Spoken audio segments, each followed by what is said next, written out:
I thought she was gonna... Justin, shh. Come on, Amber. Who pays attention to us? The Terrible Trio are a group of college kids who stole the formula to Dr. Langstrom's Man-Bat serum, altered it, and then used it on themselves. The group consists of David, the Fox, who is the group's leader and is the most unstable out of the trio. Then there's Amber, the Vulture, who, after failing to get into an unnamed sorority, she became quick friends with David and Justin. And speaking of Justin, we finally have Justin, the Shark. Justin is the brute of the group, and like most brutes, Justin isn't the brightest. What brought this group together wasn't a heist being formed by random people like something out of the Dark Knight, but rather something much more real and relatable. The group came to be because all three of them were unable to fit in. Each of them was seen as rejects and outcasts. So, once they all befriended each other, they became the Terrible Trio. With that brief summary out the way, let me go ahead and quickly mention the episode that I'll be going over and discuss how I'll break it down. The episode we'll be looking at today is titled Attack of the Terrible Trio, yet another fitting title. Anyways, much like my video on the Splicers, I will be talking about all three of the characters during this, and I'll also be focusing on the parts of the episode that directly involve them. So, like always, there will be some skipping within the episode itself. With that said, let's dive right into Attack of the Terrible Trio. The episode begins with a bunch of college students having a beach party when a girl swims out into the water and a shark fin starts heading towards her. It stops just short of her, and she thinks it's a joke until the humanoid shark attached to it rises out the water. All of the college students then panic and run to their cars, but while doing so, they run into the Fox and the Vulture who chase them away. So the main takeaway from this encounter is,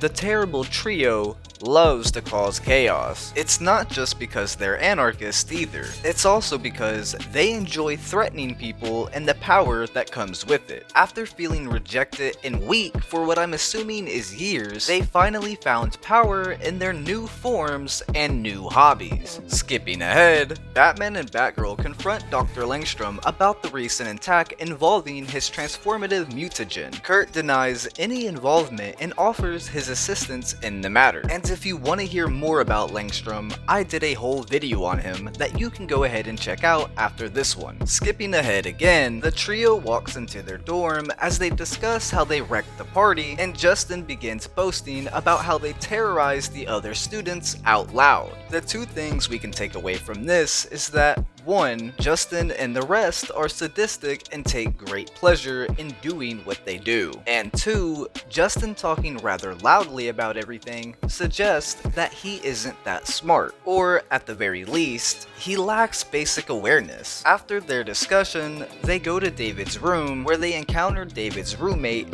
Jake, who is throwing a party and refusing to let the trio in. Barbara sees what's happening and tries to stand up for David, but David tells her to mind her own business. The trio then walks away. The main takeaway from this scene is how David handles the whole situation. From him attempting to walk in and basically just force his way through, to him telling Barbara to mind her business, it seems as if David sees himself as the Fox with all that power 24/7, or at the very least, right after a night out of causing chaos. So a little while after that dorm encounter, Jake goes swimming in the pool, and after his friend leaves, the lights go out, and Justin attacks Jake in the water. Jake climbs out the pool, and Vulture, along with the Fox, come after him. Barbara hears Jake screaming, so she calls Batman and dons her costume to check things out. Meanwhile, David has caught up to Jake and slapped a patch onto his arm, which is absorbed into the skin. This patch causes Jake to not only transform into a gorilla, but it also causes him to go on a rampage. This is what I was talking about earlier whenever I said David was the most unstable one within the trio. Rather than just leaving Jake alone after terrorizing him and slashing his face, David decides to use the mutagen patch on Jake, which puts Jake through a form of physical and mental torture. So, after a short fight between Batman and the trio, Jake, as a gorilla, charges into the room. This sudden arrival allows for the trio to make a quick escape. Skipping ahead again, back at the dormitory, Barbara finds David, Justin, and Amber cheering at the fact that Jake has been taken to the hospital, and Barbara expresses her disgust about laughing at Jake's misfortunes. As Barbara walks off, Amber suggests that Barbara should be their next target for transformation. While outside the room, Barbara finds a feather and takes it with her. This moment highlights Amber's quickness to not only be assertive as she gets right in Barbara's face, but also her quickness to target someone for the terror and torture they bring to people. The college president then makes a news announcement saying that all of the students will have to undergo DNA testing tomorrow, and the trio realize their time is running out. David then comes up with the new plan. The plan in question? Infect everyone on campus to cover their tracks. This is yet again another moment showing just how mentally unstable David really is. Instead of just leaving the college and starting anew, David decides to infect the whole school with the mutagen. If that doesn't scream unstable, I really don't know what does. Skipping ahead yet again, Batman and Batgirl go to the college where it's the night of the big game, and they check out the trio's room and find a blueprint to the stadium. Meanwhile, David and Amber are making the mutagen bomb, and it's during this scene where we see Amber being slightly reluctant when it comes to going to these extremes, as David has to be the one to quickly pour all of the mutagen into the mix. Regardless, whether it be out of fear or her own enjoyment, she stays with David and continues with the plan. Justin spots the heroes and notifies Amber and David, who use the transformation patches and attack the heroes. David ends up knocking the antidote away from Batman, and Amber throws Batgirl at Batman while they're inside a cage, which the heroes end up getting locked inside of. David then says he used to admire Batman and decided to become a half-human, half-animal hybrid because of him, but David figures Batman has sold out now. It's unclear if David ever actually did admire Batman, seeing as their views are completely different. But what is clear is that this moment is a callback to Man-Bat, as Man-Bat,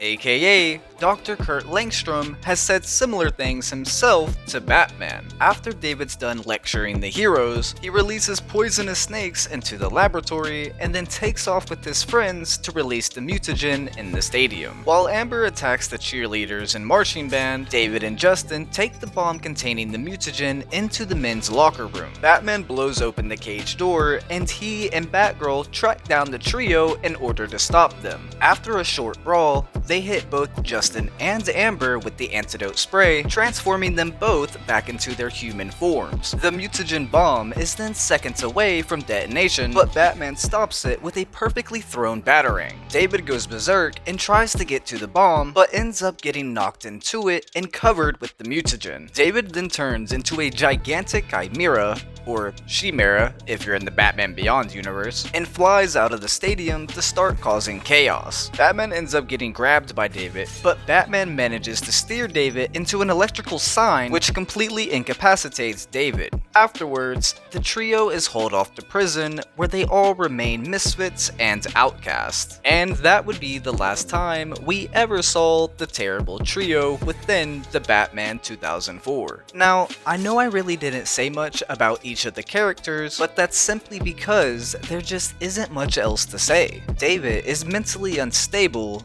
Justin is a sadistic brute, and Amber plays into both David's mental instabilities and Justin's sadistic nature. However, if you are interested in hearing more about them in a more in-depth view, then I highly suggest going to check out Serum Lake's video on them. It's definitely worth the watch, especially if you're interested in this series and if you like in-depth analysis on characters. But moving off of the life and personality of the terrible trio and onto their designs, 2 voice actors and 1 voice actress. The terrible trio's designs in the Batman 2004 are very similar to the designs that they have in Batman the Animated Series. However, the Batman 2004 adds the Man-Bat / Batman Beyond splicing elements to their designs, which, if you ask me, was a great touch. I always loved the idea of Man-Bat as well as the concept of splicing in general, so the choice to basically make the terrible trio a group of splicers was really cool to me. However, there's obviously not much to say about their designs though. I mean,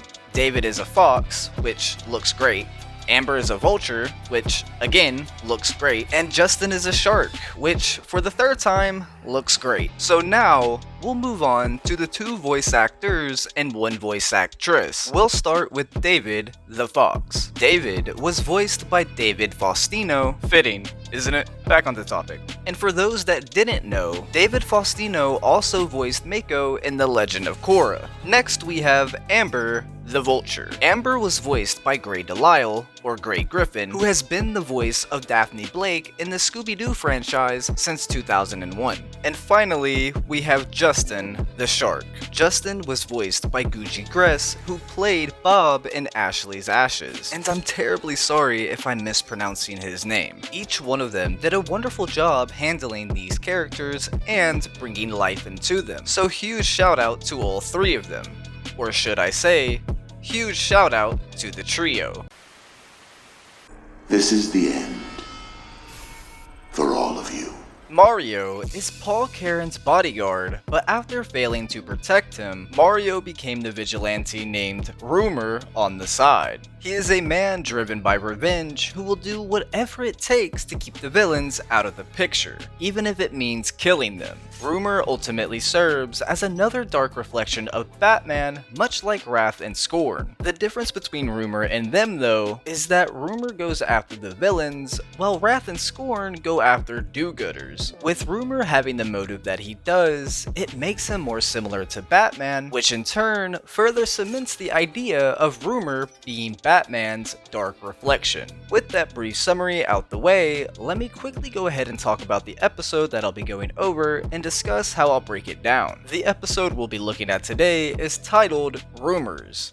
Again, fitting, isn't it? Now, there will be some skips within the episode itself, but like always, that's just for the sake of staying focused on our villain of the day. And with that said, let's dive right into Rumors. The episode starts with Rumor fighting and capturing Killer Croc, and then bringing him back to the warehouse that Rumor has turned into a prison. It's during this scene where we get our first look at some of the other villains that Rumor has captured, such as Clue Master, Mr. Freeze, the Kabuki twins, Spellbinder, and so on. What this tells us is, Rumor is a seriously skilled fighter, as even Batman struggled when fighting some of these villains for the first time. Even if he did fight dirty, coming out victorious over a metahuman such as Mr. Freeze is one hell of a feat. We even later see that he's captured Poison Ivy, another metahuman. But now, skipping ahead, Rumor goes after Catwoman and Penguin and successfully catches them both after a short fight with Batman and Robin. Skipping ahead yet again, back at Rumor's warehouse, Rumor tells the villains that he sentenced them all to life and that the sentencing will be short, implying their deaths. However, he tells them that before he can carry out their sentencing, he needs to grab one more person. We then find out who the last villain is after Paul Karen tells the story of how he met Batman. The mystery villain is none other than the Joker. He was the one who maimed Paul, and he was also the one who indirectly created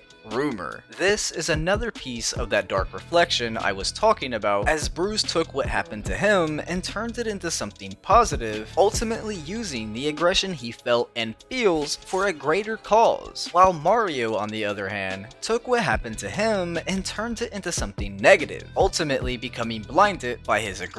So much so that he created a murderous alter ego named Rumor. Skipping ahead yet again, Rumor tracks Joker down, and after a short fight with Joker's men, Rumor successfully captures the Joker. Now, before I go any further, I want to add that there are some scenes of Rumor out of his guise, being the bodyguard that he is known to be. Within these scenes, we're shown how protective he is over Paul. What these scenes ultimately tells us is, Rumor genuinely cares for Paul and his well-being, which is why I didn't bring it up before. We could already assume he cared for Paul, considering he based his crusade off what happened to him. So, with all that said, let's skip ahead again. After being assisted by Paul, Batman finds the warehouse that Rumor has been using as a prison. Batman then tells Rumor that even Paul thinks that he's crossing a line, to which Rumor responds with, "Maybe it was a line you should have crossed sooner, Batman." A fight would then be initiated between Batman, Robin, and Rumor. During said fight, Batman punches Rumor into his machine, where Rumor accidentally sets free every one of Gotham's supervillains in the process. Rumor then begs Batman to save him from all of the villains, which Batman does. What we can take from this is that even though Rumor fought and captured the villains to kill, he's still afraid of them, and in turn is afraid of dying. Rumor is then hoisted into the air while Batman and Robin fight all of the villains. After dispatching of all of the villains, Rumor is then arrested, and while being placed in the transfer van, Rumor tells the police that they are the criminals, not him. The takeaway from this is that even after everything, Rumor still fully believes that he's in the right and that what he was doing was far from injustice. But regardless of his mindset, that would be the last time we ever saw Rumor. Something I want to bring up before moving on to everything else is what Hugo Strange told Rumor before Batman and Robin arrived. "You're trying to erase your own failure of not saving your boss." Hugo perfectly hits the nail on the head with this remark. The crusade of Rumor wasn't to make Gotham a better place. It was built on the foundation of Mario's guilt, and because of that, the crusade of Rumor was fueled by blind anger and a tad bit of self-hatred, which ultimately left Rumor fighting on the wrong side of justice. But now, moving off of the life and personality of Rumor and onto his design and voice actor. Rumor's design, are you ready for this? Is actually fairly simple, but extremely effective. It's not meant to be a flashy, colorful outfit like the design for Maxi Zeus. It's meant to be rather simplistic, similar to the simplicity of Payback's design in Batman Beyond, which I've done a video on. And if you haven't already, you should go check that video out after this video. But back to my point, just like Payback's design, Rumor's design was made perfectly for him. And now we'll move on to Rumor's voice actor, with that being Ron Perlman, who yes, also voiced Killer Croc within this same series. Ron Perlman also played Reinhardt in Blade 2, as well as Slade in Teen Titans. And just like with Killer Croc, Reinhardt, and Slade, Ron Perlman brought so much life to the character of Rumor. He truly never ceases to amaze. So again, for the second time, huge shout out to Ron Perlman. New from Crankco, the Cosmo Flyer! The toy maker, aka Cosmo Crank, was the CEO of Crank Co., a toy company which created incredibly futuristic toys, many of which were falsely advertised as being safe and approved. The quote, toys could not be controlled properly, which caused many severe accidents to happen. When Bruce Wayne noticed that Crank Co.'s toys were more dangerous than fun, he led a campaign that eventually shut down Crank Co. for good. Enraged, Cosmo Crank blames Bruce. Instead of learning from his own mistakes, Crank, who I'll now just be calling Toymaker, became a villain and used his toys in attempts to get revenge on Bruce Wayne. With that brief summary out the way, let me quickly go ahead and mention the episode that I'll be going over and discuss how I'll break it down. The episode we'll be looking at is titled Cash for Toys, and there will be some skipping within the episode itself, but as always, that's just to stay focused on our villain of the day. And with all that said, let's dive right into Cash for Toys. The episode begins with Bruce holding a meeting about Crank Co. and the dangers of the toys that they produce. During this meeting, the toy maker sends in a robot to kill Bruce with a missile attack. After believing Bruce to be extremely hurt or dead, Toymaker enters the building on his hovercraft and begins mocking Bruce as he searches for him. Batman then arrives and gives Toymaker chase. After managing to knock Batman out of his jetpack, Toymaker says, I own your weak bat butt!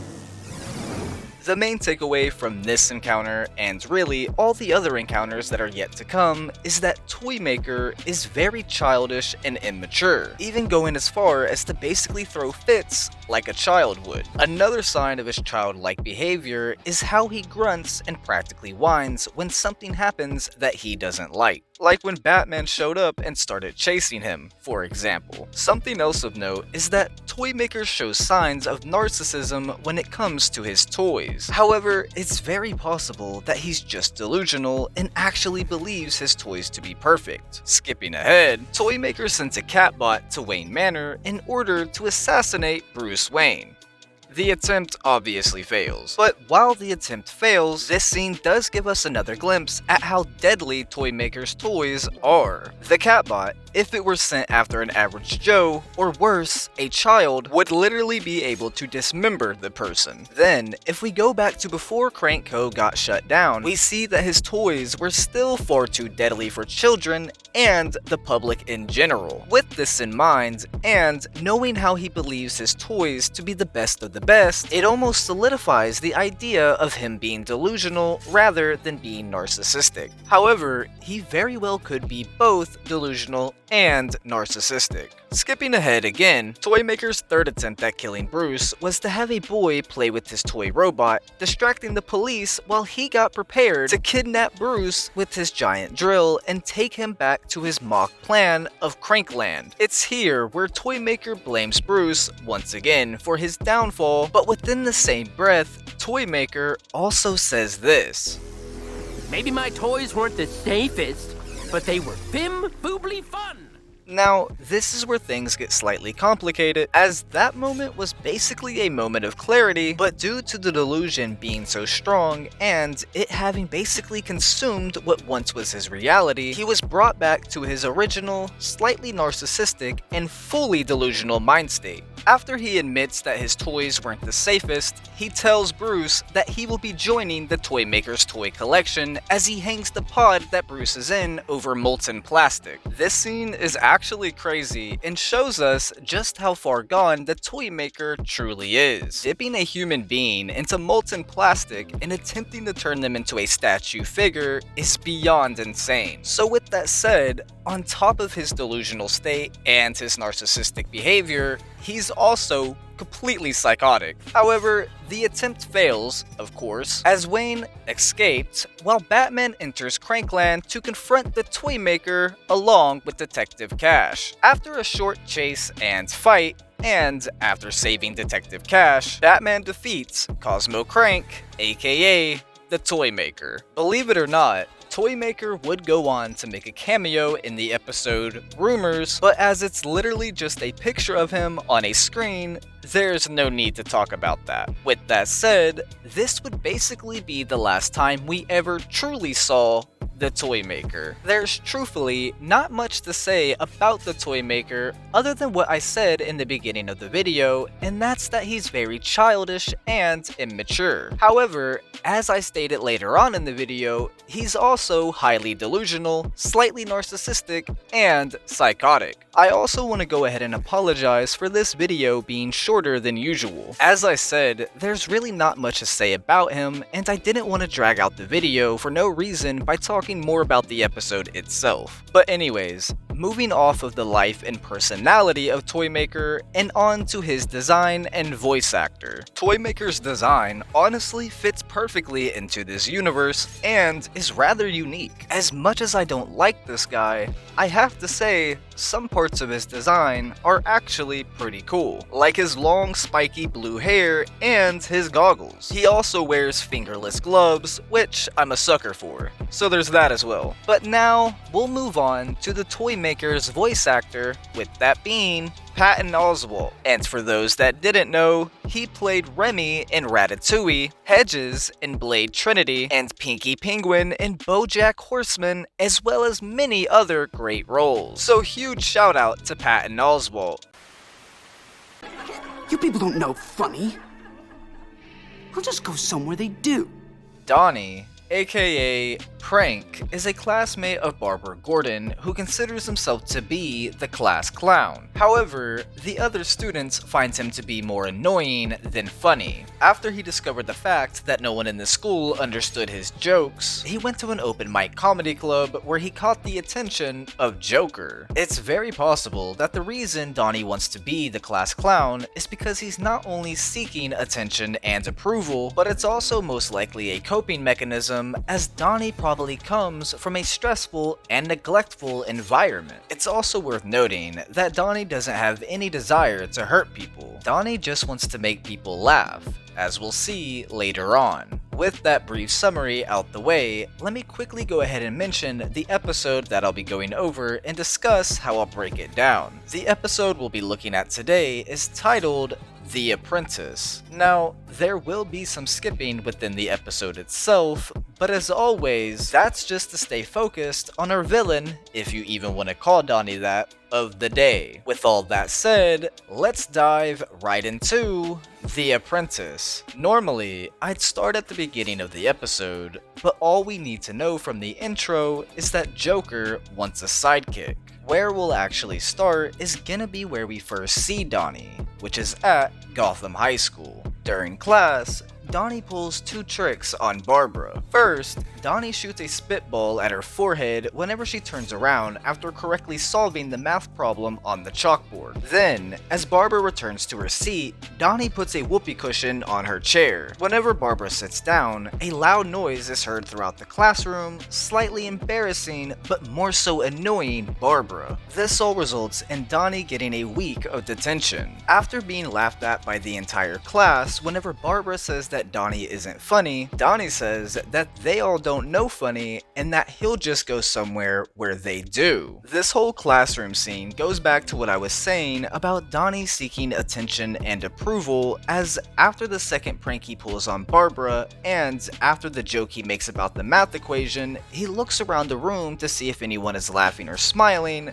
but they're not. This, along with being laughed at, is what ultimately upsets Donnie, as he didn't receive the attention and approval he was looking for. Instead, Donnie felt rejected and probably felt the same neglect that he does at home. But again, that's just speculation. I'm just assuming Donnie comes from a neglectful home because of his behavior and because, well, it's Gotham. Donnie then goes to a comedy club where he tries to prove his talent, but no one laughs. Joker then makes his entrance and starts clapping. Joker says that he has some real potential and suggests that Donnie should be his new sidekick. Donnie says that he's not sure, but Joker suggests that he chews on the idea for a while. Before Joker leaves, he says that he'll see Donnie around. The next day, Joker shows up at Gotham High School after Donnie is finished with his detention for the day and pulls a prank that leaves Donnie's teacher stuck on a flagpole. Donnie and Joker then run away while sharing a laugh together, and after they're done, Donnie decides to join Joker. Now, as I said earlier, Donnie doesn't want to hurt people. He only wants to make them laugh. So with Joker pulling that harmless prank on his teacher, and with everyone reacting to it, Donnie thinks that everything they do will be similar to that,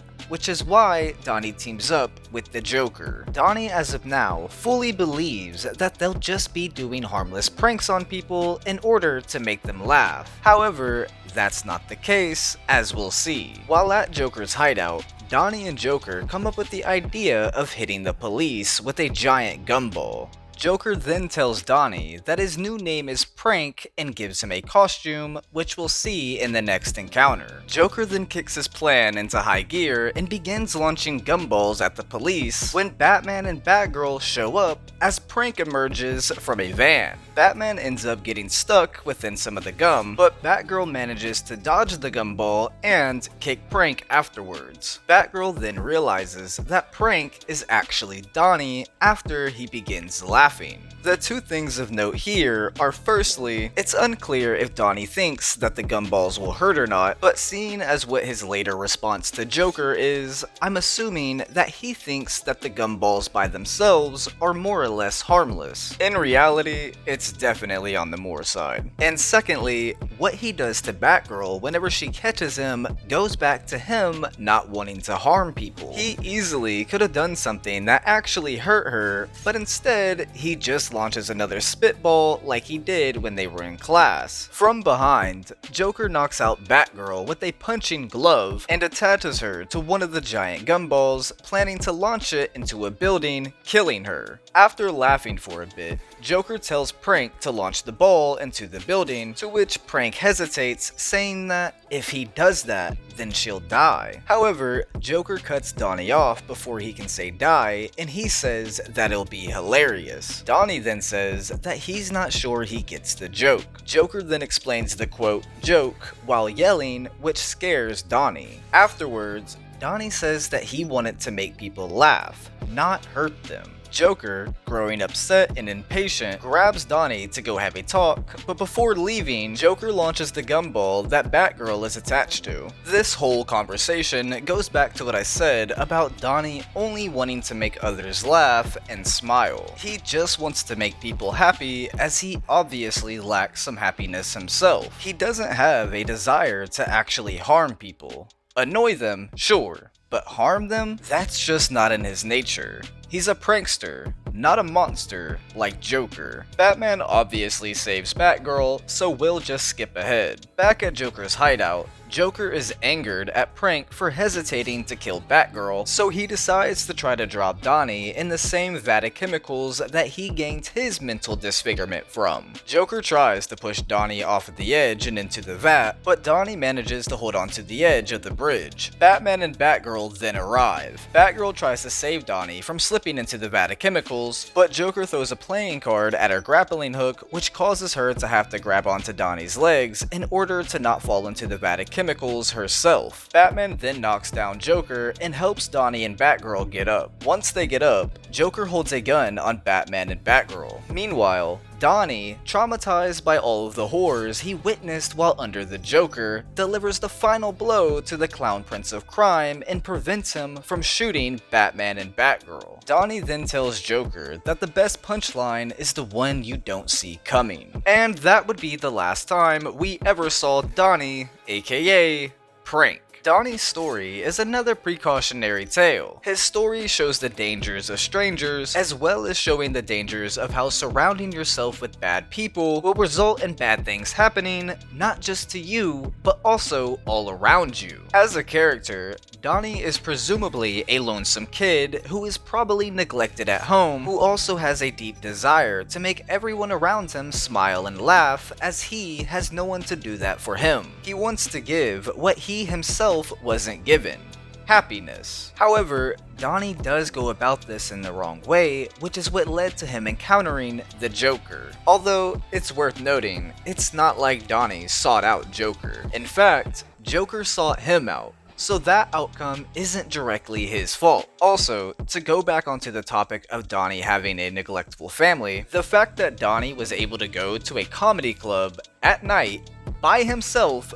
really pushes the idea that Donnie comes from a neglectful and more than likely abusive home, seeing as those two things normally go hand in hand. But now, moving off of the life and personality of Donnie and on to his design and voice actor. The design of Donnie is more than simple, but this works perfectly as he's supposed to look like your average everyday kid. However, the design of Prank is another story. You can tell that the design of Prank was slightly inspired and based on Harley Quinn, and it just works in so many ways. Obviously, Prank is the precursor to Harley in this series, but it goes beyond just Harley being Prank's permanent replacement. The way Prank and Harley's outfits share similarities tells us that Joker never really let go of Prank. Anyways, I say all of this to say, the design of Prank is great. And now we'll move on to Donnie's voice actor, with that being Michael Reese. And for those that didn't know, Michael Reese voiced Mitsuki in both the dub versions of Naruto and Naruto Shippuden, Murata in the Cowboy Bebop movie, and Colin Weasler in the Mummy TV series, as well as many other great roles. Michael Reese is also a writer and was one of the writers for the movie Truth or Dare. So huge shout out to Michael Reese.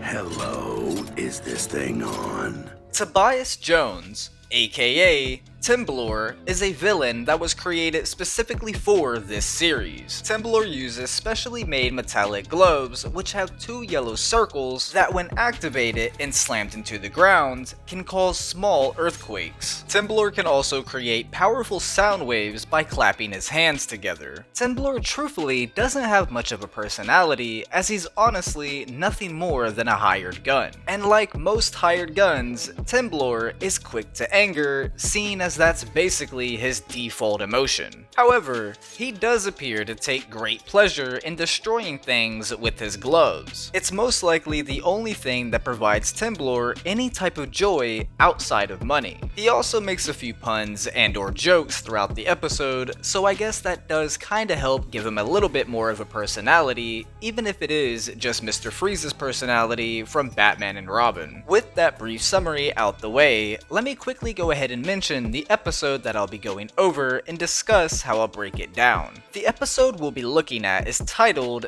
Batgirl Begins Part 1, and like always, there will be some skips taken within the episode itself, but as usual, that's just to stay focused on our villain of the day. With all that said, let's dive right into Batgirl Begins Part 1. We'll start right at Batman's first encounter with Templar. Templar goes to a chemical plant under the orders of a mysterious benefactor who we as the audience know is Pamela Isley. After receiving his payment, Templar uses his pair of gloves to collapse part of the plant. When the police arrive, he turns his powers loose on them, and Commissioner Gordon uses the bat signal to notify Batman. Batman then arrives, and the two spar, but Templar makes his escape after his benefactor tells him that they're waiting on him. Afterwards, Gordon and Batman talk, and Batman reveals that he got hold of Templar's communication device. There's honestly not much to say about this encounter, however, Templar does make a pun/joke right before his initial attack on the plant, and another one right as he throws his first attack at Batman. This ultimately goes back to what I said about how destroying things brings a great pleasure to Templar, as he can't help himself but to smile and make jokes while destroying any and everything. Another thing of note that also goes back to what I said earlier is after Templar's employer tells him to destroy the plant before sending him his payment, Templar makes a joke about the communication device not working, which makes his employer send the money. Afterwards, he gladly attacks. Skipping ahead, back at the Batcave,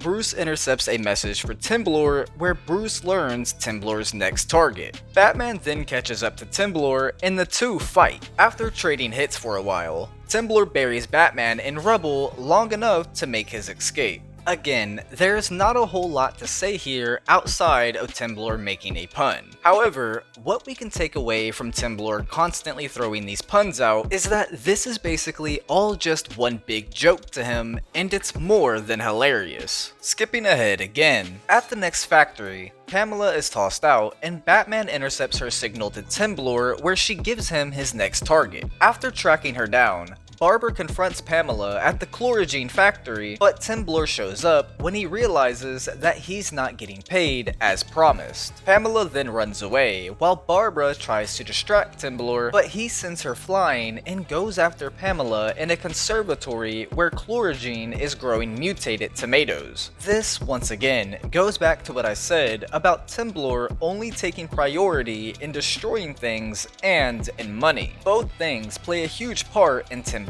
life. So without one, there becomes a void within Templar that he must fill. Once inside the factory, Pamela drops a vat onto Templar, which he easily deflects, and then he starts bringing the whole place down in order to trap Pamela under some rubble. Batman then arrives and fights Templar while Barbara tries to rescue Pamela. Barbara is then sent flying and is knocked out for a little second. Batman manages to take out Templar and his gloves, but the aftershock of him being slammed into a support beam breaks the bottom of the vat open, causing the mutagen to fall directly onto Pamela. The police then arrive and haul Templar off to prison, and that would be the last time we ever saw Templar within the Batman 2004.